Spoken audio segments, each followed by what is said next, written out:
주님의 이름으로 여러분 모두를 환영하고 축복합니다. 오늘은 이 세대를 살아가고 있는 우리의 가정에게 주시는 하나님의 말씀을 통해서 은혜를 나누고자 합니다. 가정은 하나님께서 주신 선물입니다. 하나님께서 천지 만물을 지으시고 맨 마지막 날 6번째 날에 사람을 만드셨습니다.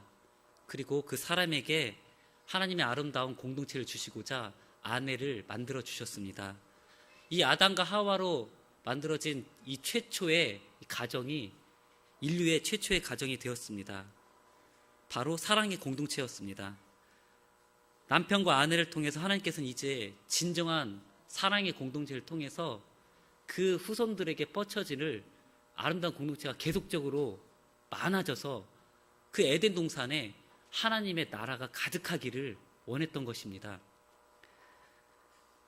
그 사랑 안에 세워진 부부의 관계는 이 세상의 어떠한 관계보다 가장 소중한 관계가 되었습니다. 서로를 사랑하고 세워주고 용납하고 서로를 위해서 자기 자신을 내어주고 섬기면서 정말 너무너무나 사랑이 가득한 그러한 관계가 되었습니다. 바로 하나님께서 원하시는 그런 관계였죠. 그런 가정이었죠. 그런 가정이 실제적으로 존재했습니다. 아담과 하와의 가정이 실제적으로 존재했습니다. 그들은 이 세상 속에 살아가면서 하나님의 나라를 경험하면서 그들은 정말 기쁘고 행복하고 정말 즐거운 하루하루의 삶을 살아갔습니다. 이 땅에서 하나님의 나라의 삶을 살아갔습니다. 그러나 이러한 사랑의 관계, 부부의 관계, 남편의 관계가 금이 가기 시작했습니다. 언제, 어떻게, 무엇 때문에 금이 가기 시작했나요? 이거 있기 전에는 행복하고 즐겁고 기쁘고 정말 하루하루 너무나 하늘나라와 같은 그러한 가정의 삶을 살았습니다. 그런데 이것이 들어오고 난 후부터는 제일 첫 번째인 부부의 관계가 깨지기 시작했습니다. 이것이 무엇일까요? 죄입니다. 다른 게 아닙니다. 재정이 없었던 게 아니에요. 성격 차가 아니었어요. 죄 때문이었습니다. 죄가 들어오자 아담과 하와의 관계가 깨어진 것입니다. 하나님께서 금하신 선악과를 먹자 그들이 벌거벗은 것을 발견하게 됐죠? 그 전에는 그들이 벌거벗은 줄 몰랐습니다. 그러나 선악과를 먹자 그들의 눈이 열려서 자신들이 벌거벗은 것을 알게 되었습니다. 그래서 자신들의 하체를 무화과나무 잎으로 그 하체를 가렸습니다. 그리고 하나님께서 이 아담에게 찾아오셨습니다. 아담아, 아담아, 내가 어디 있느냐? 아담이 말했습니다. 내가 두려워하여 무화과나무 잎을 가리고 나무 뒤에 숨었습니다. 내가 어찌하여 너에게 먹지 말라고 한 선악과를 먹었느냐?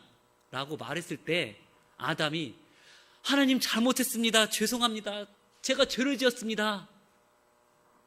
제가 벌을 받아 마땅합니다. 주님 저를 용서해 주십시오. 라고 말하지 않았습니다. 우리가 잘 아는 것처럼 아담은 무엇이라고 하나님 앞에 단정적으로 말을 하나요? 하나님께서 내게 만들어주신 여자, 그 여자가 나에게 주었기 때문에 내가 먹었습니다. 라고 말하였습니다. 아담의 그 말 속에서 단 한 구절이라도 하나님 내가 잘못했습니다. 죄송합니다. 제가 죄를 지었습니다. 저를 용서해 주십시오. 라는 구절은 등장하지 않죠. 죄는 이러한 속성을 갖고 있습니다. 죄가 사람에게 들어오면 일단 관계가 깨어지는데 그 첫 번째가 부부관계입니다. 그 부부관계 속에서 가장 빈번하게 일어나는 일이 내가 아니고 손가락이 남편과 아내에게 돌아간다는 것이죠. 아담은 하나님 저 잘못한 거 없어요? 단지 하나님께서 제게 만들어주신 하와가 그렇게 나한테 먹였기 때문에 제가 먹게 된 거예요. 문제는 하와에게 있어요. 이것이 과연 아담과 하와의 가정에만 이런 일이 일어나는 것일까요? 아니면은 이 세대를 살고 있는 우리의 많은 가정 가운데 남편과의 관계가 이러한 것일까요? 오늘 많은 사람들이 가정에서 부부관계가 많이 깨어지고 있는데 그것은 이유를 재정적인 문제 또는 성격차, 아니면 무슨 고부간의 갈등, 이런 것이라고 사람들이 말을 하고 있는데 사실은 그것이 아닙니다. 죄 때문에 그런 거예요. 보십시오. 우리 삶 가운데에서 얼마나, 가정 가운데 어떤 일이 있을 때 부부관계에서 얼마나 다른 사람, 남편과 아내에 대해서 손가락이 가게 되는지.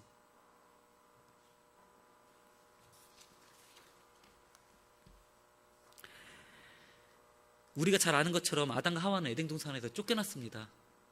그리고 에덴 동산에 쫓겨난 아담과 하와가 동침하여서 가인과 아벨을 낳았습니다.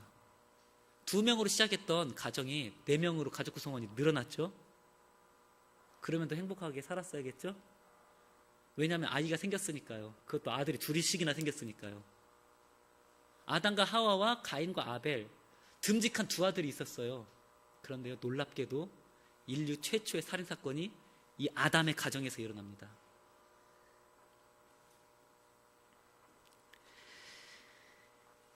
우리가 잘 아는 것처럼 가인이 아벨을 죽이지요.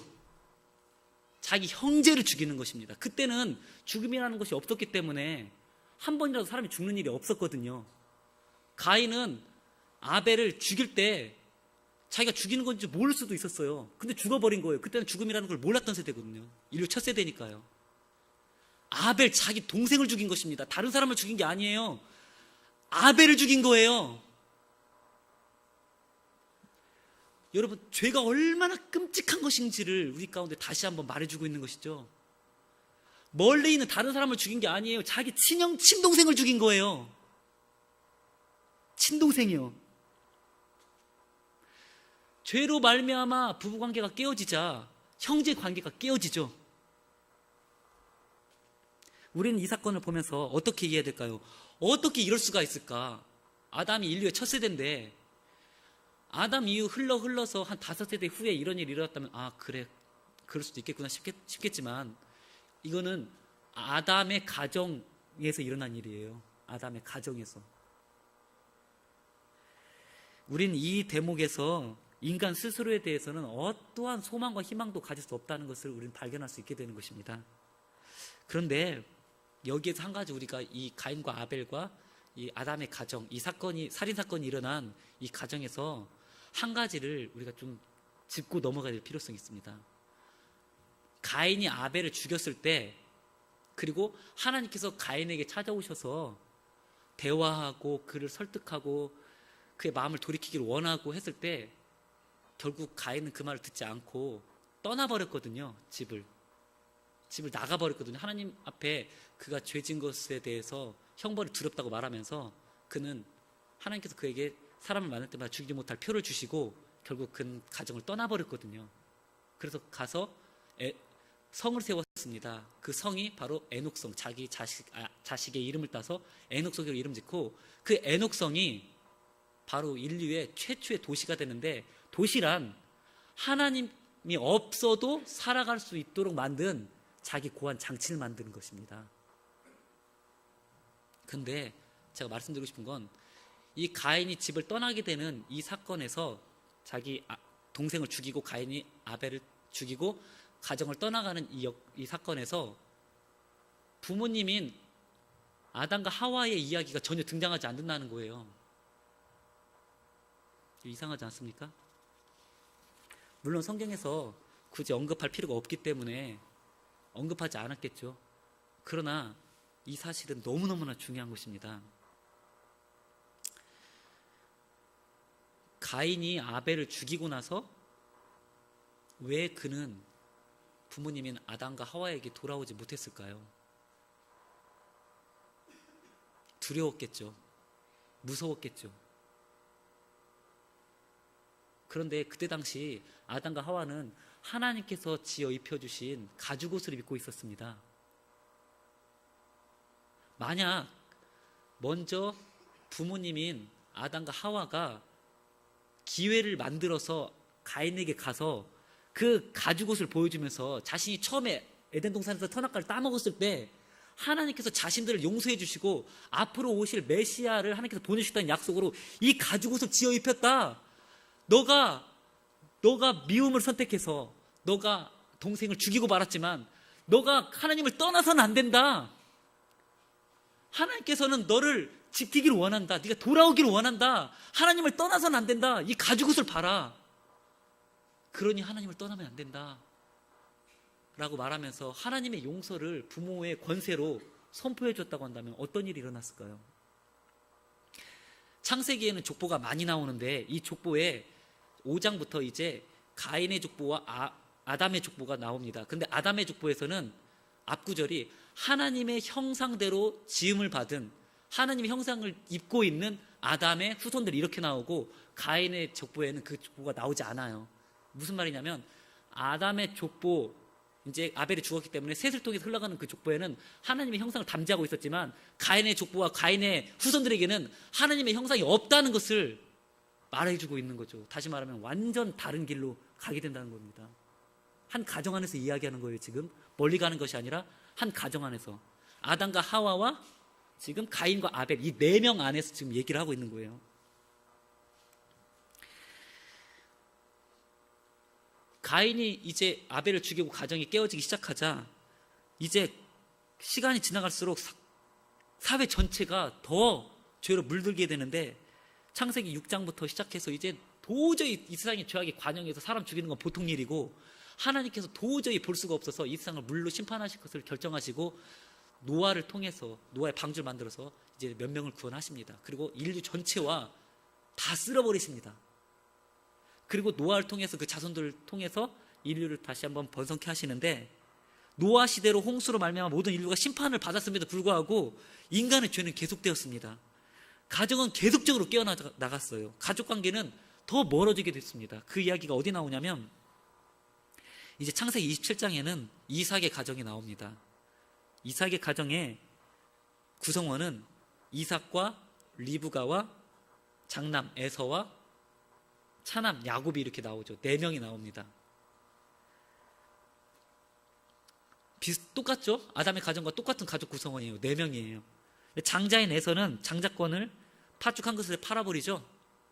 야곱은 에서의 장자권을 사서 아버지 이삭의 축복을 받게 됩니다. 이로 인해서 에서는 아버지 이삭이 죽을 날만 기다리고 있어요. 왜냐하면 아버지가 살아있을 동안에는 자기 동생 야곱을 죽일 수가 없잖아요. 죽이면은 이삭이 너무너무 슬퍼할 거라는 걸 알고, 그 죄가 너무 크다는 걸 알기 때문에 아버지가 돌아가시면 그때 죽겠다고 하고 이를 바득바득 갈고 있습니다. 죽이려만 지금 아버지가 언제 돌아가시나, 아버지가 언제 돌아가실까, 지금 날짜만 세고 있는 거예요. 마치 군대 제대하는 사람처럼 그 날짜만 세고 있는 거예요. 그런데 아담의 가정과 약간 다른 것은 이 사실을 엄마인 리브가가 알고 있었다는 거죠. 그래서 리브가가 야곱을 자기 오빠네 집 라반의 집으로 도망치게 만듭니다.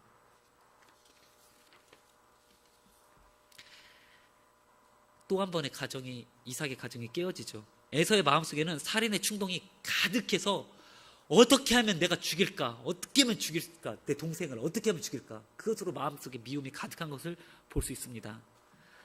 그렇게 형의 장자권을 써서 축복을 받은 야곱은 라반의 집에서 정말 큰 하나님의 말씀과 같이 큰 축복을 받았어요. 양떼가 수없이 많았고 소떼도 많았고 그의 재산이 수없이 불어났고 아내도 2명씩이나 얻었죠. 레아와 라헬, 그리고 레아와 라헬의 시녀인 시바와 비라, 이 4명을 통해서 아들이 12명이 태어났고 딸이 1명 태어났습니다. 그래서 가족 구성원이 총 18명이었어요. 엄청나게 불어났죠. 그런데 여기서 야곱이 요셉을 편애합니다.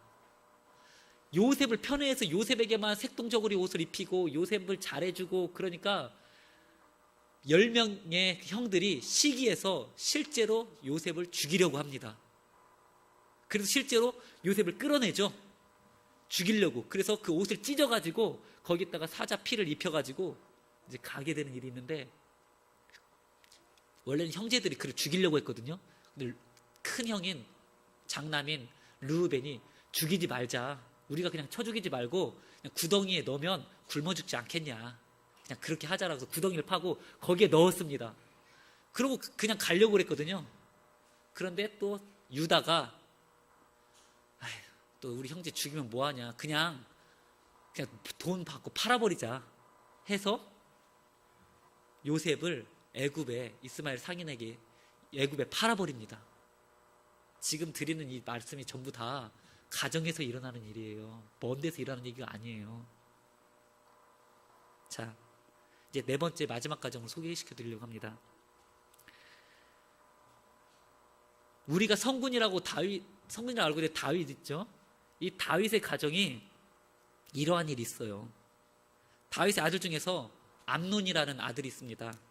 그런데 이 암논이 배다른 여동생인 다말을 성폭행합니다. 이로 인해서 이거 성폭행한 것을 다윗에게 말을 했습니다. 아버지인 왕인 다윗에게 이야기를 했습니다. 했는데 그냥 다윗이 화만 냈지 어떻게 할 수가 없었어요. 어떤 조치를 취하지 않았어요. 그래서 아버지인 다윗이 이런 어떤 조치를 행하지 않자 친오빠인 압살롬이 암논을 죽입니다. 그리고 나서 다른 이방 땅으로 그가 망명을 가게 됩니다. 근데 군대 장관 요압의 간청으로 압살롬이 다시 예루살렘으로 돌아오게 되는데, 예루살렘으로 몇 년 만에 다시 돌아왔음에도 불구하고 다윗이 압살롬의 얼굴을 보지 않습니다. 이게 무슨 말인지 이해 가시나요? 왜냐하면 다윗은 압살롬이 그러한 일을 행한 것에 대해서 아무리 그래도 그렇지 어떻게 형제를 이렇게 죽일 수 있나 하면서 아직 마음에 용서가 되지 않았던 것을 보여주는 것입니다. 사실 압살롬이 다시 예루살렘으로 돌아왔을 때 압살롬은 아버지인 다윗을 너무너무나 만나기를 원했어요. 몇 년 만에 돌아왔기 때문에. 그리고 자기가 그렇게밖에 할 수 없었던 이유에 대해서 아버지께 말씀을 드리고 싶었거든요. 그리고 아버지와 관계를 회복하기 원했어요. 근데 아버지가 얼굴을 보여주질 않는 거예요. 그는 아버지의 용납을 바라고 아버지의 용서를 바라고 그는 큰 결정을 해서 돌아왔는데 아버지의 반응은 너무나 냉담한 거예요. 너무나 싸늘한 거예요. 얼굴도 비춰주지 않는 거예요. 이때 압살롬은 마음의 문을 그냥 닫아버립니다. 여기서 마음의 문을 닫아버리고 이때부터 반역을 몇 년 동안 준비합니다. 칼을 가는 거예요. 아주 철저하게 계획을 해서 몇 년 만에 반란을 일으켰는데 모든 이스라엘 대부분 사람들이 다 압살롬을 따랐어요. 너무나 준비를 잘해가지고 대부분 사람들이 다 압살롬 쪽으로 갔습니다. 이때 다윗이 눈물을 흘리면서 벗은 발로 도망을 가게 되거든요. 눈물을 흘리면서 압살롬에게 쫓겨가지고 정말 극적인 하나님의 도우심으로 압살롬의 군대와 다윗의 군대가 싸웠을 때 하나님의 도우심으로 다윗의 군대가 승리하였습니다.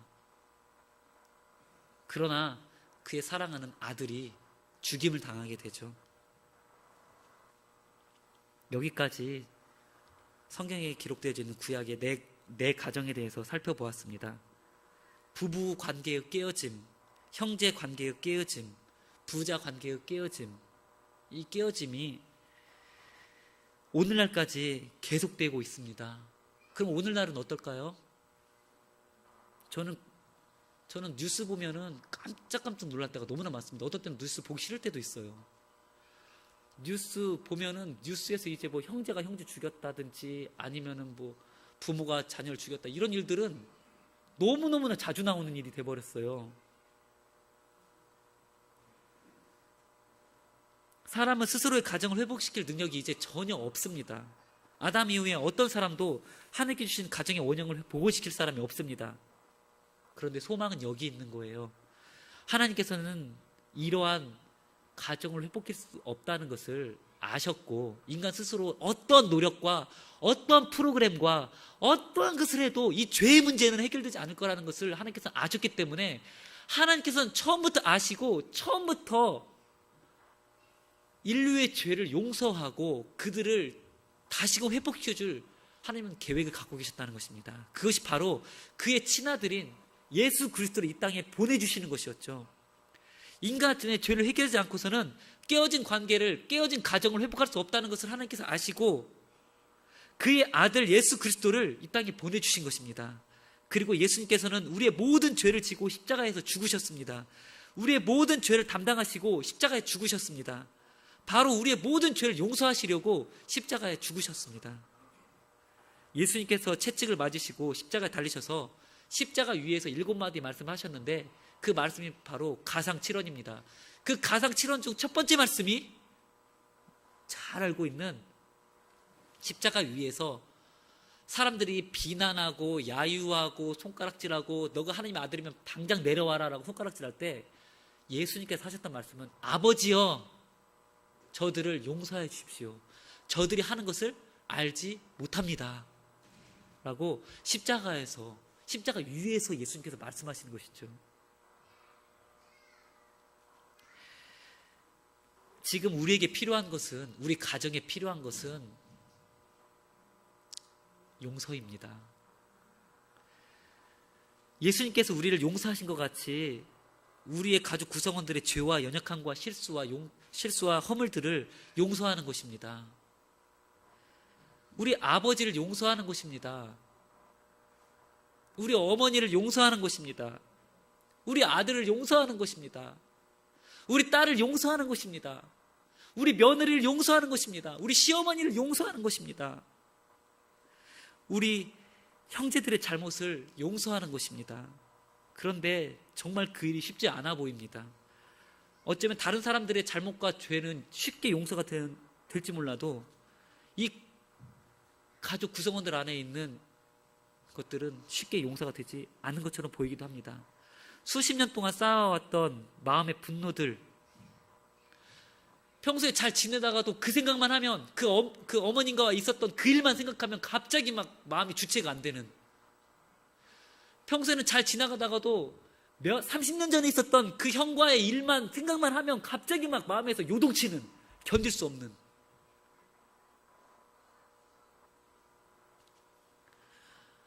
평소에는 아무 일 없이 잘 지내다가도 그때 있었던 아버지와의 그 일을 생각하면 어떻게 그러실 수가 있었을까?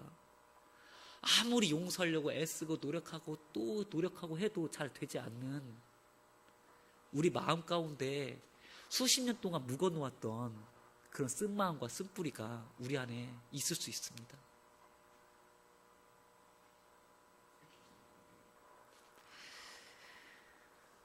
우리 힘으로는 용서를 선택하는 것이 정말 쉽지가 않고 때로는 불가능해 보이는 것처럼 느껴질 때가 있습니다. 우리는 다시 한번 우리의 힘과 능력으로 할 수 없는 그것을 예수님의 십자가 위에서 예수님께서 하셨던 그 일을 기억하면서 그 십자가 위에서 아버지여 저들이 하는 것을 알지 못합니다. 저들의 죄를 용서해 주십시오 라고 말씀하신 바로 그 십자가의 사건을 기억하면서 우리가 다시 그 앞에 나아가야 될 줄로 믿습니다. 아담의 가정에 필요로 했던 것은 용서였습니다. 이삭의 가정에 필요한 것도 용서였습니다. 야곱의 가정에 필요한 것도 용서였고요. 다윗의 가정에 필요한 것도 용서였습니다. 오늘날 우리의 모든 가정에 필요한 것은 용서입니다. 용서하면 가정이 회복됩니다. 우리 가정에 하나님께서 진정으로 원하시는 것은 더 많은 물질적인 축복과 더 다른 사람보다 더 잘 살게 되는 어떠한 그런 것들이 아니에요. 용서입니다. 용서가 필요한 거예요. 이 나라가 또 온 세계가 가정의 회복을 위해서 얼마나 노력하고 애쓰고 수많은 프로그램들을 만들고 있습니다. 심리치료, 음악치료, 미술치료, 수많은 치료법들이 지금 얼마나 많이 널려 있는지 모릅니다. 그러나 가정들은 계속 더 깨어져 나가고 있고 학교에는 그 깨어진 가정들로 인하여 지금 고통당하고 있는 아이들이 사회 문제의 전반부에 그들이 퍼져 있습니다. 부부의 관계 회복하셔야 됩니다. 부자의 관계 회복하셔야 됩니다. 형제들과의 깨어진 관계 다시금 회복하셔야 됩니다. 이 회복이 없이는 우리나라와 이 전 세계의 범죄들 끝나지 않습니다. 모든 범죄들이 멀리 있는 것 같지만 모두 다 가정의 문제입니다. 가정이 회복되면 온 세계의 범죄는 끝납니다. 우리는 십자가에서 주님께서 행하신 일을 믿는 예수 그리스도의 백성들입니다. 하나님의 백성들입니다. 하나님의 용서는 우리 위에 있습니다. 하나님의 용서는 우리의 안에 있습니다. 이미 우리는 하나님의 용서를 받은 사람들입니다. 그 용서의 물결이 우리 가운데 출렁거리고 있습니다.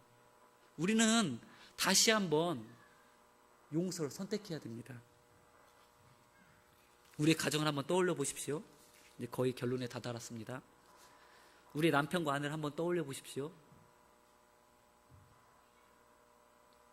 남편과 아내의 대화가 사랑과 기쁨과 진정한 용납과 서로를 품어주는 그 따뜻함이 모든 대화 속에 묻어나오나요? 아니면 짜증납니까? 아니면 비난의 손가락이 가나요? 우리의 남편과 아내의 관계를 한번 떠올려 보시기 바랍니다. 두 번째, 아버지와 어머니를 한번 떠올려 보십시오. 혹시 돌아가신 아버지 어머니들이 많이 계실 것입니다. 아버지 어머니는 돌아가시는데 내 마음속에는 아직 쓴마음이 자리 잡고 있을 수 있습니다. 아버지 어머니는 돌아가신 지 오래되셨는데 아직도 내 마음에는 그것이 용서되지 않고 해결되지 않는 그런 영역이 분명히 있을 수 있습니다. 한번 떠올려 보시기 바랍니다. 그리고 세 번째, 우리 아들과 딸들을 생각해 보십시오. 물론 사랑합니다. 정말 사랑합니다. 우리는 사랑하는 거 다 알고 있습니다. 그러나 때로는 죽이고 싶도록 미운 적은 없으셨나요? 정말 어떤 때는 진짜 죽이고 싶도록 미운, 정말 이거 딸이 아니에요. 아들이 아니야. 겉모습은 딸이고 아들이죠. 그런데 이건 도저히 용납 자체가 안 되는 그런, 내 마음 막 후벼 파요. 마음이 막 찢어지게 만드는 거죠. 정말. 그리고 마지막으로 우리 형제와의 관계. 어떤 분들은 우리 남동생, 여동생들의 관계가 아직 회복되지 않아서 어떤 분은 30년 만에 전화를 했는데, 형한테 전화를 했는데 수화기를 벌벌벌 떨면서 전화를 하더래요. 지금 나이가 75세인데 78세인 할아버지 그 형한테 전화를 했는데 수화기를 떨면서 전화를 하더래요. 지금 결혼해서 지금 애들이 다 시집장가 가고 자기도 하늘나라 갈 날이 며칠 안 남았는데 수화기를 떨면서 지금 통화를 하더래요. 그때 형한테 받았던 그 두려움과 혼났던 기억이 지금도 남아있는 거예요. 75세인데 75세인 할아버지가 78세인 할아버지한테, 형한테 전화기를 받으면서 떨면서 형 말을 못 잇더라, 그 말이죠.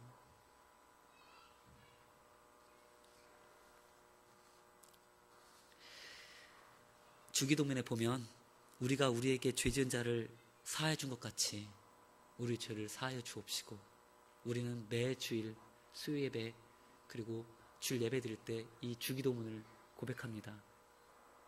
우리가 우리에게 죄 지은 자를 사하여 준 것 같이 우리 죄를 사하여 주옵시고, 이제 하나님께서 우리를 그리스도 예수 안에서 용서하신 것 같이 우리의 남편을 용서해야 됩니다.